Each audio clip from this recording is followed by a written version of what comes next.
Welcome back to Unsolicited Advice, the show where I take the letters you write other people and give my 2 cents. Let's see what we got. All right, this letter comes from Advice by Nicole Chung. My husband and I recently moved to a new town. I'd like to make friends with some other families at our kids' school, but my husband is very introverted and private. He rarely likes to attend or host social gatherings. I'm fine on my own, but other couples seem uncomfortable or taken aback when I respond, "The kids and I would love to join you for dinner. Dave won't make it." Their well-meaning response is always to propose alternate dates when Dave might be available, but the truth is Dave is likely never going to want to come. A mood. Is there a polite, efficient way to communicate? This probably won't be a couple's friendship, but I'd love to be a part of your group if you'll take me solo. Signed, Co-Parenting with an Introvert. Co-parenting with an introvert. First of all, I feel seen, not by you, but by your husband, Dave, because I just totally understand. He does not want to come. You can be honest and tell them that it's not your husband's thing. He's not gonna come. He's not that type of guy. You can be honest like that, but honestly, if they are inviting him, they're probably trying to make friends with you two as a couple. I think a better solution would be to try to compromise with your husband.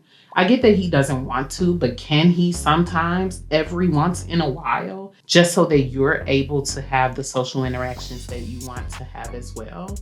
Like, it doesn't sound like you're trying to make him do something that he doesn't want to do. It just sounds like you're not sure if you can fit in with this group of people without him. And the answer is probably not.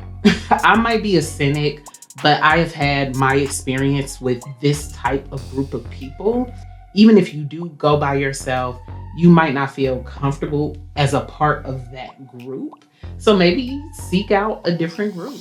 Your kids can play with their kids without y'all all having to play together. That's my 2 cents. The next letter is from the Why Though Advice from Lizzie Acker column. Dear Lizzie, I noticed recently that an old friend of mine from college appears to be hawking crypto on her Facebook page. Yikes. Part of me wants to message her and ask, "Are you okay? And for real?" For real, girl, because are you okay? And are you for real? I don't think her Facebook page has been hacked unless there's some way to create a very convincing photo of her holding a diploma from some crypto institute, not crypto college. And she's posting client success stories in a way that's making me think she's involved in a multi-level marketing scam. Is this a thing? Should I reach out and ask if she's okay? Or should I invest? Girl, you should do none of the above. You should throw the whole friend away. It sounds like you guys are not close friends anyway. What was it? An old friend from college. So, okay, maybe you guys aren't that close anyway. Keep it that way. Keep it that way. Your friend is probably okay. I would not reach out and ask if she's okay, because any communication with these type of people, in my experience, turns into an opportunity for them to pitch you on whatever multi-level marketing scam she's into. So personally, I would just ignore it. I would hit the mute button and never have to see those posts again. Very simple. I would consider this friendship over, as once a person gets into that multi-level marketing shit, they are gone for years. So I would not invest. I would not reach out and ask if she's okay. I would simply hit that mute button on Instagram, Facebook, wherever it is you're seeing it, and just let her go through whatever weird ass phase she's going through. That's my 2 cents. Our next letter is from the Asking Eric column. Dear Eric, 2 years ago, a group of 11 women on my husband's side, including his mother, sisters, and aunts, went on a beach house girls trip. The group also included the daughter-in-law of his aunts. I was left out and wasn't even told about the trip until they came back. My husband was angrier about it than I was, but I asked him not to say anything so as not to cause drama that would come back on me. I accepted that his family didn't like me when we were dating, so I wasn't exactly surprised that they would do something like this. It still hurts though. Whenever we all get together, they talk about this trip and how much fun they had. Now they are planning another trip to the same place for next year. No one has asked me if I'm going or if I want to go. I wouldn't go even if I was invited. I'm just bitter and fuming this time instead of annoyed and amused like last time. Should I say something about it or let it go again?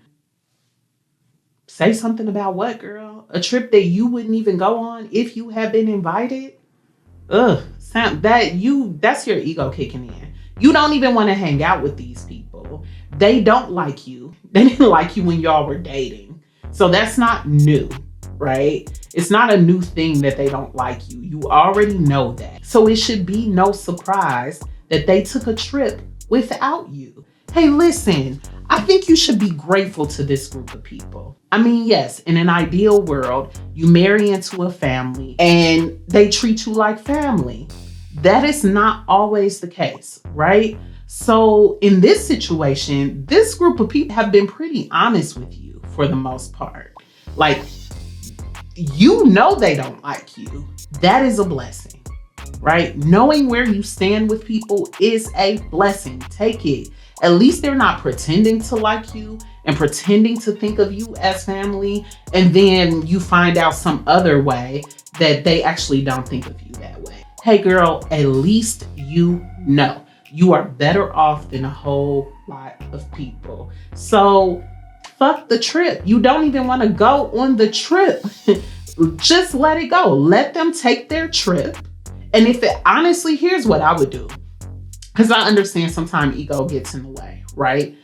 Honestly, I would let them take their trip. I would call up my homies and I would take a girls trip around the same time, just so you don't feel like you missed out on something. But you don't want to hang with these people. These people don't want to hang with you. Beautiful. What is the fucking problem? Everybody knows where they stand with each other. Let it go, girl. Don't say anything. Let them have their trip in peace. Don't make them have to be forced to invite you. You just want them to invite you so you can say no. Grow up. Grow up. And be grateful that you know where you stand with this family, because not everybody gets that. So, fuck them. If they don't like you, fuck them. That's my 2 cents.